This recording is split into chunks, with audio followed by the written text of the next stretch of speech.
Hello and welcome to your astrological vibrations for Sunday, August 2nd, 2015 by Gaia Blooming.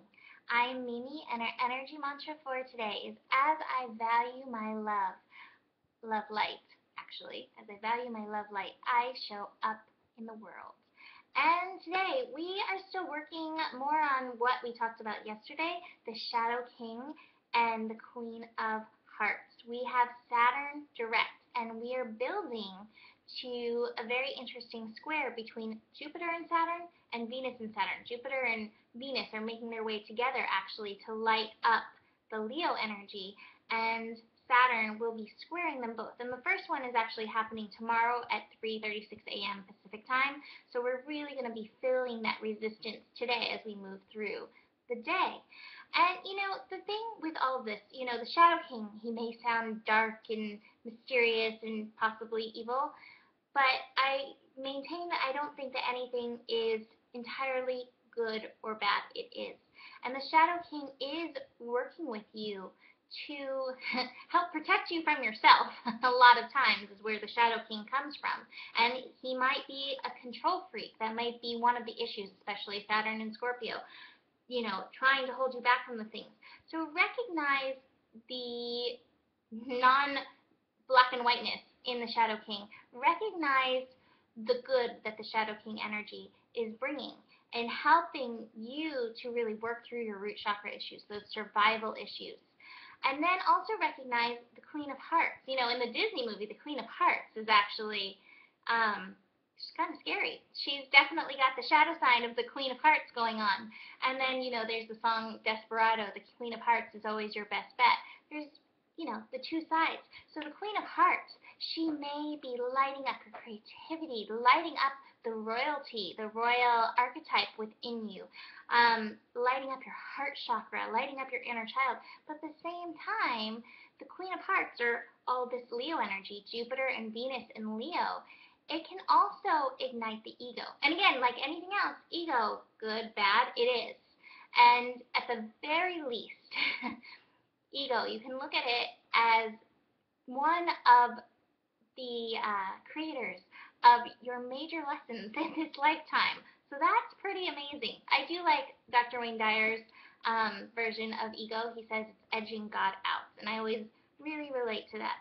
But pay attention to that. Pay attention to this crossroads between the light and your shadow, the light and the dark within you, your shame that the Shadow King might bring up around your ego, because you're human and you've got one, and so do I.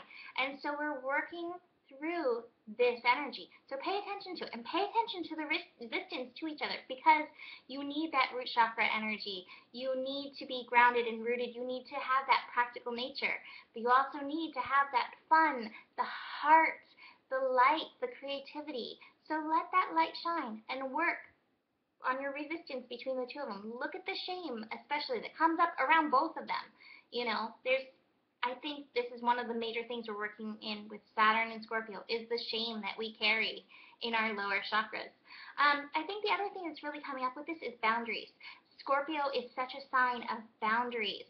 And boundaries, it's a good thing to look at, because boundaries, we usually place them out there, but any boundaries that we're placing out there right now, we need to turn around and look back at ourselves, because any boundaries that need to go up out there are showing you something that's going on within here. So look and see, okay, what is this boundary teaching me about myself? How can I turn it back to me? We have all this retrograde right now, so everything is coming right back to you and teaching you so many lessons. So we're going to be working through these squares over the next couple days. So this is really going to be coming up. Be kind to yourself. Be kind to others as their shadow and light goes through, everything that it can possibly go through. So the rest of the day, the rest of the astro, we have the moon in Pisces.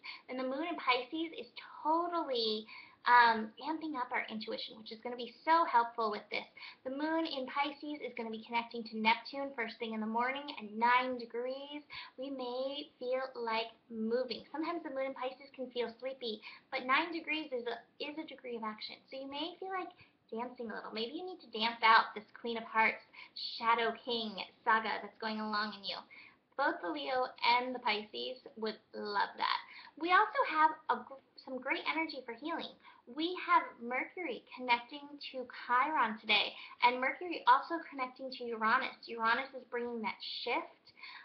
Chiron brings the potential for us to see our wounds, and Mercury gives us the potential to really understand our wounds. And both of these things are happening at 20 degrees, and that is the nurturing degree. So nurture yourself through this astro. And then finally, the moon's connecting to Pluto in the evening, which brings another boost of that transformation vibration to really help us work through this resistance, these squares that are coming up. And like I said, it's going to be building through the day, because the first square is going to happen tomorrow morning at 3:36 actually, sorry. Made that number up, 3:36 a.m. in the morning. So we're building to that. But the cards, I pulled beautiful cards. Creativity. Light wins. Love wins. Creativity wins. This wins in us. It always comes out, whether it's now, while we're in the physical, or if it's later. The creativity comes around. We're flowering. This is beautiful energy. Even when it's hard, even when we feel that resistance coming up, this is beautiful. We're blooming into our true selves, and it's creating harmony, because the more we can show up, value our love light, show up in the world as ourselves, we bring harmony.